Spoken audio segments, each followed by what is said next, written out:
something that runs on fuel. Now, the advantage of green tech, of course, is that renewables, the fuel is free, but you still have to pay all that upfront cost to get the stuff installed. Why am I bringing that up now?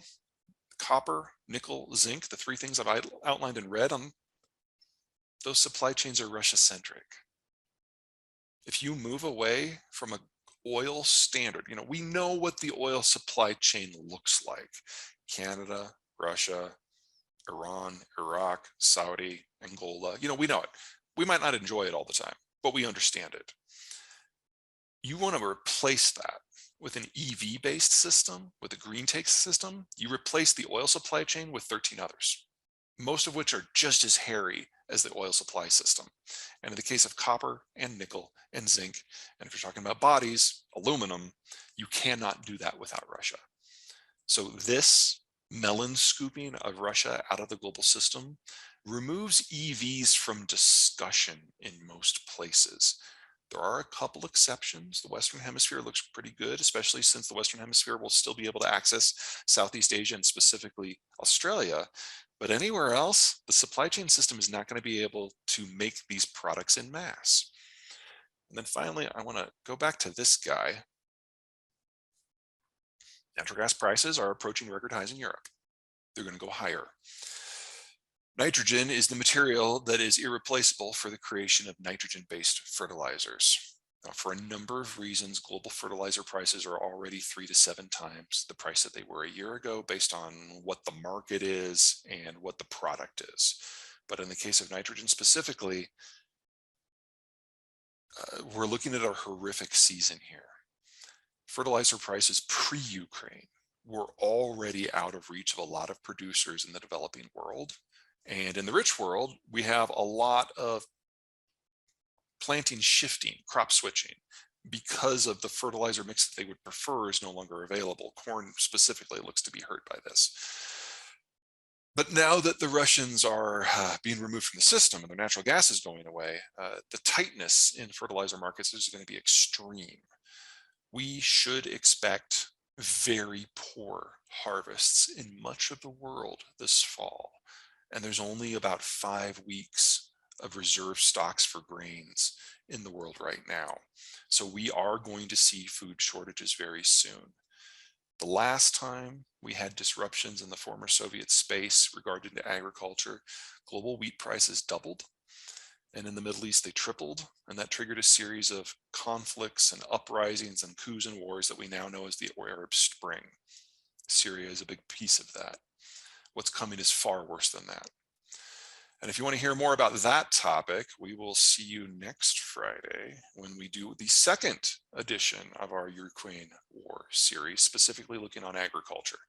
And as concerned as I am about everything that is evolving and devolving in the energy space, I'm horrified by what's happened in the agricultural space. But we'll save that particular nightmare for another day.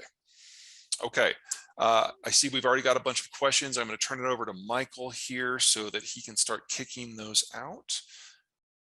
Oh, one more quick thing before we close.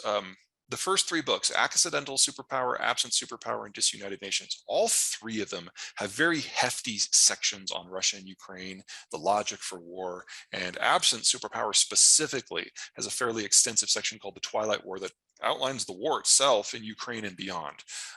For all of the sales for all 3 of these books in all available formats, whether digital or audible or hard copy, we are providing all of the royalties that we earn from all of these sales for all of March and April and May to the AFIA Foundation to provide medical assistance for Ukrainian refugees. We already have 1 million Ukrainians that have fled.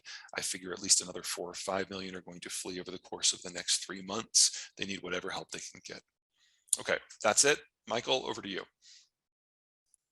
All right, thanks, Peter. And as a reminder to everybody else, please get your questions in. We'll try and get to as many, if not all of them, as possible. We have a couple questions here. We're referring to the shale map you showed earlier, specifically shale deposits in places like Western Europe, Germany, China.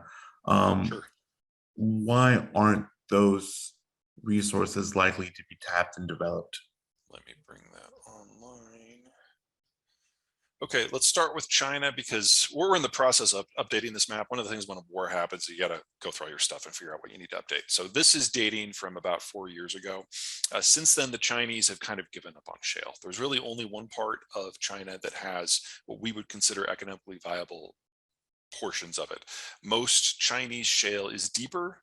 The deposits are less petroleum dense, and a lot of it is something called lacertane shale, which is lake bed shale as opposed to marine shale. So it's a little waxy, it's harder to get out. The one exception is in Sichuan, which Beijing sees as a secessionist region. So they have in succession reduced their projections for what they're going to get. At their peak, they were thinking they were going to get 10 BCF a day. Now they're thinking if they're really lucky they'll get one. And that is several years off still. So that's China. The problem in Europe is that the countries that have it, it's like directly under their population centers. So like the shale under the Louvre is apparently spectacular, but I can't see them drilling for it yet. Will they as the pressure builds? Yes, but they don't have the technical skills in country. They're going to have to import that. The fields are smaller. Their population densities are higher. It's harder to run infrastructure. And so from the point that they decide to bite the bullet and bulldoze the protesters and just do it, you're still talking a minimum of 2 years, probably more. There are a couple exceptions. The United Kingdom could probably bring their stuff on in a year and a half because they've already poked at it. They know a little bit more about it. And a lot of the firms that are skilled in hydraulic fracturing are headquartered in the UK. So don't have to go nearly as far out. There's also the possibility from a technical point of view that Libya looks really good. The problem is Libya is in Libya. And so you would have to first address the country's other shortcomings before you would be able to go into the kind of manpower heavy production in shale.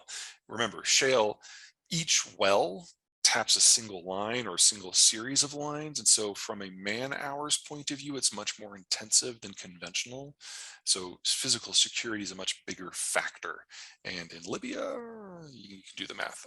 South Africa also looks interesting.